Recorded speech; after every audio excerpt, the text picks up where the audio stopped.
শুভ সকাল আমার প্রিয় বন্ধুরা, তোমরা সবাই কেমন আছো? আশা করছি তোমরা সবাই খুব ভালো আছো। দাঁতনমারার ছোট্ট একটা গ্রাম থেকে আমি পূজা তোমাদের সবাইকে স্বাগত জানাচ্ছি পূজার ব্লগ চ্যানেলে।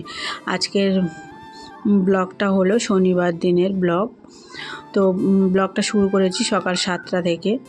তো ঘুম থেকে ওঠার পরে আমি হাঁটতে গিয়েছিলাম, তারপর দেখো ঘরে এসে যাবতীয় কাজগুলো সেরে নিচ্ছি। যেমন ধরো সকালবেলা বাসন মাজা তো আমার কমপ্লিট হয়ে গিয়েছে, আগে ঘুম থেকে উঠে আমি বাসনগুলো মেজে নিয়ে থাকি। তারপর না আমি বাইরের কাজগুলো সেরে নিয়ে আগে জল আনা মানে কাপড় ধুয়ে মেলে দেওয়া, কিন্তু ঘরের ভেতরটা ঝাঁট দিইনি। কারণটা কি বলো তো, কাজ সাথে সাথে না 7টার মধ্যে কিন্তু ঘরের কোনো কাজই সারা হয় না, আমার আবার দোকানটা খুলতে হয়। এর জন্য আমি না আগে বাইরের কাজগুলো সেরে নিই, তারপরে কিন্তু ঘরের ভেতরে কাজগুলো আমি সেরে নিই। কারণ কি বলো তো, দোকানটা খোলার পরেও আমি কিন্তু ঘরের ভেতরে কাজগুলো কিন্তু সেরে নিতে পারবো। আমার দোকানটা খোলা হয়ে গেছে, দু একটা কাস্টমারও সেরে নিয়েছি কাজ করতে করতে। এখন দেখো বিছানাটা ঝেড়ে নিয়েছি, তারপর দেখো ঝাঁট দেওয়ার পরে ঘরের ভেতরটা আমি পরিষ্কার করে মুছে নিচ্ছি।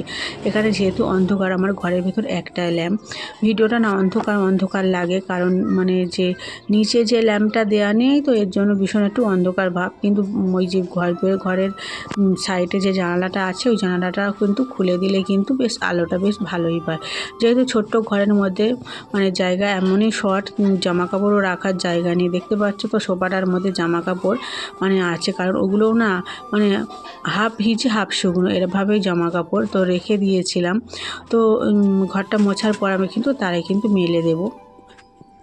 তো কিছু করার নেই, এইভাবে সমস্ত জিনিস রাখতে হয়, যেহেতু ছোটো জায়গার দাবাও নেই ঘরটার সাইডে। ওপরে দেখতে পাচ্ছ এখানে রান্না করি, রান্নার সমস্ত মশলা থাকে, তারপর কৌটো নানা রকম মানে জিনিস তো থাকে রান্নাঘরে, তো সেইগুলোই। আর এখন দেখো আমি ব্রাশ করে নিচ্ছি, কারণ সকালবেলা উঠে না আমার আগে ব্রাশটা না করলে ভালো লাগে না, তার জন্য দেখো আমি ব্রাশটা করে নিচ্ছি। আর আজকে সকাল থেকে বাচ্চারা না এই দোকানের সামনেই না মানে খেলা করছে ওরা, ও দেখতেই পাচ্ছ ওখানটায়। বারবার বলছি একটু সরে খেলা করো, তো ওরা দেখো কথা শুনছে না, তো খেলাই করছে। তো এখানে দেখো রাজস্বীর বাবা চা নিয়ে বসেছে, তো এটা চাটা ঘরে বানায়নি, দোকান থেকে কিনে এনে ও দেখো খেয়ে চলে গিয়েছে। আর মা না দুটো কাঁঠাল দিয়েছিল, তার মধ্যে একটা কাঁঠাল না দেখো পেকে গিয়েছে, বুঝতে পারিনি। তো সেই কাঁঠালটা দেখো আমি ভেঙে নিচ্ছি। আমার না কাঁঠাল অত ভাঙতে ভালো লাগে না, যেহেতু আটা আটা ভাব, হাত এক্ষুনি আটা ভর্তি হয়ে যাবে। তো কাঁঠালটা কি বলো তো, রাজস্বীর বাবাকে ভাঙতে বললাম, ভাঙলো না, চলে গেল। তো আমার কাঁঠালটা অত খায় না, কি বলো তো কাঁঠাল খেলে প্রচণ্ড মানে অ্যাসিডিটি হয়ে যায়, আমার এমনি গ্যাসের সমস্যা আছে, এর জন্য কাঁঠাল আমি অতটা খাই না। তো কাঁঠালগুলো না ছোট ছোট মানে দুটো কাঁঠাল, তো একটু মানে পোকা পোকা মতো মানে লেগে গিয়েছে। তো কিন্তু কাঁঠালটার ভেতর থেকে না অনেকটাই মানে বের হয়েছিল। তো কাঁঠালের কগুলো না একদম খুবই শক্ত শক্তই ছিল ভেতরে। প্রথম দু একটা ভেঙেছিলাম, তো দেখলাম একটু নরম মতন, কিন্তু যতটা ভেতর দিক থেকে ভেঙেছি ততটাই কিন্তু বেশ শক্ত শক্ত। তো কাঁঠালগুলো আমি ভেঙে নেব এখন খুব সুন্দর করে। এবছর প্রথম কিন্তু এই কাঁঠালটা ভাঙছি, মানে আর কাঁঠাল ভাঙা হয়নি। এর আগে দুটো কাঁঠাল মানে ভাঙা হয়েছিল, সেটা তোমাদের দাদাভাই মানে কাঁঠালটা ভেঙেছিল। তো আজকে আমি কাঁঠালটা ভেঙে রেখে দেবো, তো ফ্রিজের মধ্যে রেখে দিলে বেশ ভালোই থাকবে, দুদিন ধরে কিন্তু কাঁঠালটা খাওয়া যাবে। অ্যাকচুয়ালি কী বলো তো, ফ্রিজের মধ্যে কাঁঠাল রেখে দিলে কাঁঠালের যে স্মেলটা পুরো মানে ফ্রিজের মধ্যে একদম কিন্তু মানে স্মেলটা চারিদিকে ছড়িয়ে যায়, আর কোনো খাবার রাখলে সেই খাবারেও কিন্তু স্মেলটা কিন্তু ছড়িয়ে পড়ে। তো যাই হোক, এখানে দেখো আমি কাঁঠালটা ভেঙে নিচ্ছি। আর এখানে অন্ধকার হচ্ছিল বলে যে একটা ছোট্ট টর্চ লাইট কিন্তু আমি জ্বালিয়ে নিচ্ছিলাম, তো সেটা নিয়ে নিলাম। আর এখানে দেখো আমি কাঁঠালটা কিন্তু খুব সুন্দর করে ভেঙে নেব।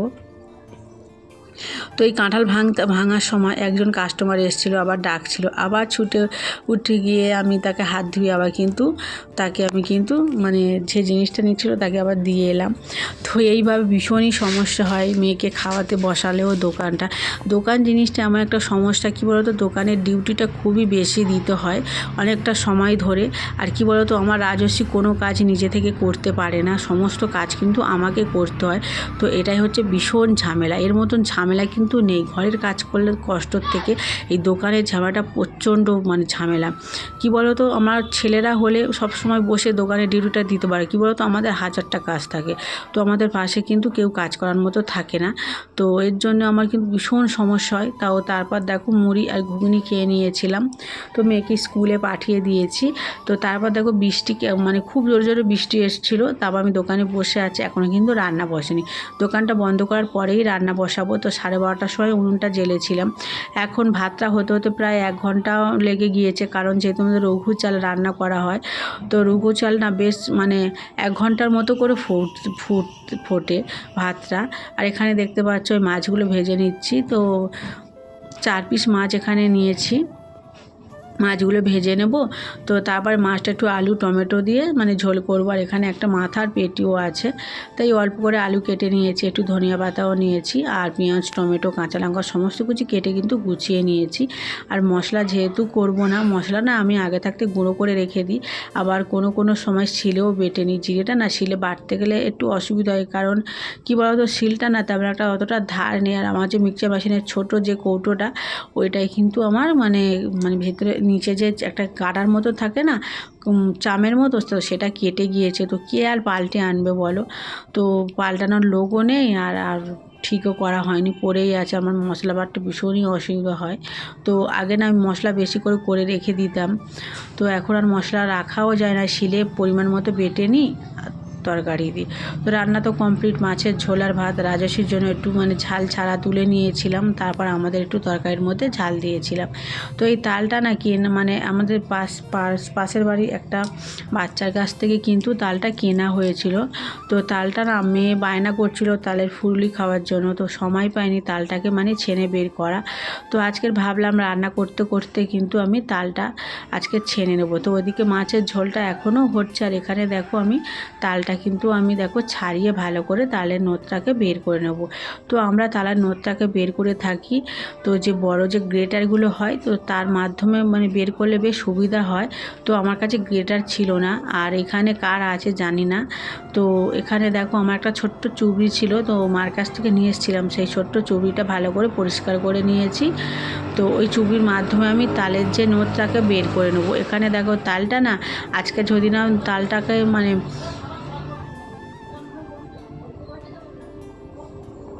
বের করে নেবো, দেখো এই চুবিটার সাহায্যে ভালো করে তালের কাতটাকে আমি বের করে নেব। তারপরে কিন্তু আমি তালটাকে একেবারে মেখে কিন্তু এই গরম উনুনে কিন্তু আমি রান্নাটা তালের ফুলগুলো ভেজে নেব। নইলে কিন্তু বাড়িতে গ্যাস নেই, স্টোভে কিন্তু এগুলো ভাজা সম্ভব হয় না। তো প্রায় 1 সপ্তাহ আগে 1 লিটার তেল কেনা হয়েছিল, শুধু তেলটাই আমি একটু চা বানাই আর গরম জল করে থাকি। রাজস্বীর জন্য ম্যাগি এইগুলোই করে থাকি, তাও রাজস্বী আর ম্যাগি খায় না অতটা। সকালবেলা ও ভাত বা আমার মা সকালবেলা রান্না হয়ে যায়, ওর জন্য খাবার দিয়ে যায়। কোনো দিন আবার বিস্কুট জল দিয়ে খেয়ে স্কুলে চলে যায়, অতটা ঝামেলা নিতে হয় না। যে আগে ম্যাগি খাওয়ার জন্য প্রচুর বায়না করতো, ডিম টোস্ট, ও কিন্তু এগুলো আর খায় না, যেহেতু ওর এগুলো খেলে সহ্য হয় না, ওর যেহেতু পেটের প্রবলেম, এর জন্য। আর দেখো তালের কাতটাকে বের করে নিয়েছি, আর এইটুকাই বের হয়েছে। এখানে দেখো 300 গ্রাম ময়দা নিয়েছি, 100 গ্রাম সুজি আর 200 গ্রাম চিনি নিয়েছি। তো একসাথেই নিয়েছিলাম, আলাদা করে আর নিইনি। এখন আমি দেখো এটাকে মেখে নেব। তো ভালো করে মেখে নিতে হয়।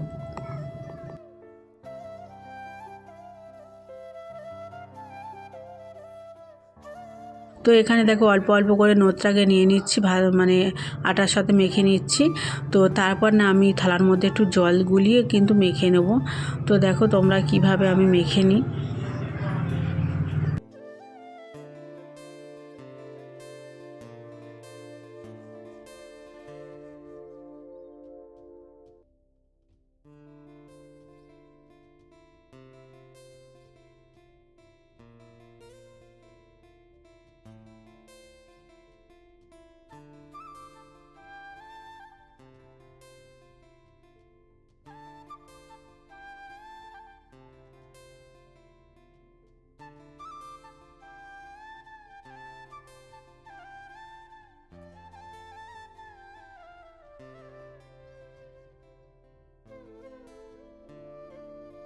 তো এখানে আমার দেখো ভালোভাবে মেখে নিচ্ছি, আর হাত দিয়ে ভালো করে দেখো চটকে মেখে নেব।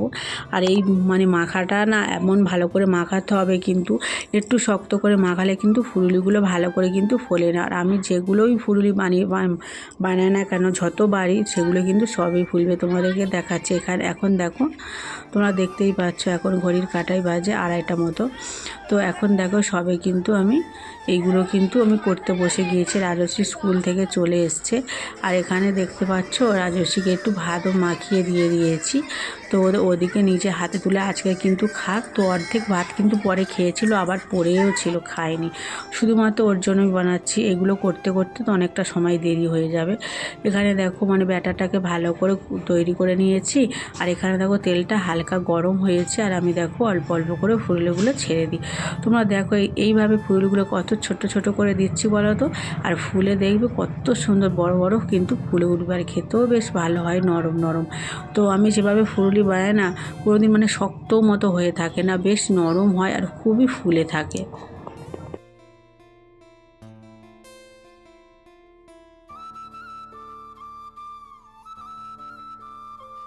তো এখানে দেখতেই পাচ্ছ ফুলগুলো কত সুন্দর করে ফুলে উঠেছে। তো কিছুক্ষণ নেড়ে চেড়ে ভালো করে লাল লাল করে ভেজেছি। এখানে আমি তেল দিয়েছি 300 গ্রামের মতো, কারণ যেহেতু ফুলগুলো একটু ডুবো তেলে না ভাজলে কিন্তু ভালো লাগে না। তো দেখো এখানে আমার ফুলগুলো আর কিছুক্ষণ আমি ওই 2 মিনিট মতো আর কিন্তু একটু ভাজা করে নেব, তারপর কিন্তু আমি ফুলগুলো তুলে নিচ্ছি। আর বেশি লাল করব না। তো দেখো আমার ভাজা একদম কমপ্লিট হয়ে গিয়েছে, এখন আমি তেলটা ঝরিয়ে তুলে নিচ্ছি। তো দেখতে পাচ্ছ বড় ছাঁকুনিটা খুঁজে পাইনি, তো ছোট ছাঁকুনির মধ্যে দেখো ভেজে দেখো আমি তুলে নিচ্ছি। তো এই নিয়ে আমি 4-5 বার এরম করে করে মানে ভেজেছিলাম। তো ভাজতে ভাজতে প্রায় অনেকটা দেরি হয়েছিল। তো আজকে কিন্তু সমস্ত দিক থেকে আমার দেরি হয়ে গিয়েছে। এখানে দেখতে পাচ্ছ যে কাঠগুলো কেনা হয়েছিল, এগুলো হচ্ছে কদম কাঠ। তো কাঠগুলোর ভিজে ভিজে ভাব, তো খুব একটা ভালো জ্বলছে না। তো ওগুলো বানাতে আর স্নান করতে এখানে দেখো ওই 4টে বাজতে 15 মিনিট বাকি। এখন দেখো আমরা ভাত খেতে বসেছি। তো হচ্ছে কি দেখো এখানে মাছের ঝোল আর ভাত। তো রাজস্বীর থালায় আমি ভাতটা নিয়ে নিয়েছিলাম, তো এতটুকুই ভাত আমি নিয়েছি, এর বেশি কিন্তু খায় না, একটা পরিমাণ মতো নিয়ে থাকি। তো দেখো বরমশাইয়ের তরকারিটা আমি তুলে দিয়ে দিচ্ছি, আর আমি আমার মতন কিন্তু নিয়ে কিন্তু খেয়ে নেব। আজকে একটু বসা হবে না, কারণ সাথে সাথেই বাসন মেজে নিয়ে নেব, আবার ফুচকার আলুগুলো ছাড়িয়ে দিতে হবে, মেয়েকে টিউশনি পড়তে দিয়ে আসতে হবে, আবার হাঁটতে বেরোতে হবে। তো একদমই মানে রেস্ট পাবো না, আবার দোকান খুলতে হবে। তো এই নিয়ে আমার সারা কিন্তু দিনটা এইভাবেই কেটে যায়, নিজের জন্য একটুও মানে সময় পাই না। তো যাই হোক দেখো ভিডিওটা কেমন, যদি ভালো লাগে তোমরা কিন্তু অবশ্যই তোমাদের দিদিভাইয়ের পাশে কিন্তু থেকেছো। এখানে কুমড়োর তরকারি মা দিয়ে গিয়েছিল, আমি কিন্তু কুমড়োর তরকারিটা কিন্তু বানাইনি। টিউশনি পড়তে দিয়ে এসেছি, বরমশাইয়ের ফুচকার আলু ফালু ছাড়িয়ে এখন 5টা বাজে বের হয়েছি হাঁটার জন্য। তো আধ ঘন্টা হাঁটবো, তারপর কিন্তু আবার গিয়ে দোকানটা কিন্তু খুলতে হবে। তো একটা বৌদির সঙ্গে বের হয়েছি আজকে। তো দেখো দোকানটা এসে খুলে ফেললাম, এখন বাজে 5:30 মতো। তো দোকানে কোনো মানে মালজাল কিন্তু ঢালা হয়নি। এখন দেখো সয়াবিনের প্যাকেটটা দেখো আমি কেটে নিচ্ছি ভালো করে। তো সয়াবিনগুলো গুছিয়ে নেবো, সমস্ত মানে জিনিসপত্রগুলো গুছিয়ে নেবো, শেকড় সমস্ত জিনিস আমি গুছিয়ে নেব। তো এইভাবে সমস্ত মালগুলো আমি দেখো গুছিয়ে নিই। এসেই আমি কিন্তু 1 মিনিটও দেরি করিনি, পাখাটা চালিয়ে আগে এইসব জিনিসপত্রগুলো গুছিয়ে নিয়েছি। সুজির জায়গায় কিন্তু আমি গুছিয়ে নিলাম। এখন দেখো বেসনটা আমি ঢেলে নিচ্ছি, কারণ বেসনটা মানে অনেকটা পরিমাণ আনা হয়েছে, ছোটো কৌটোর মধ্যে ধরবে না। তো যতটা ধরবে ততটা ঢেলে নিলাম, আর কিছু কিন্তু প্লাস্টিকে রেখে দিলাম। আর দোকানের ভেতর এত ইঁদুরের উৎপাত হয়েছে কি বলবো, ভীষণ ইঁদুরের উৎপাত করছে। সমস্ত জিনিস, যে জিনিসটা রাখা হচ্ছে সেই জিনিসটা কিন্তু কেটে দিচ্ছে। তো যাই হোক ভিডিওটা এখানেই শেষ করছি। টাটা বাই বাই, সবাই ভালো থেকো।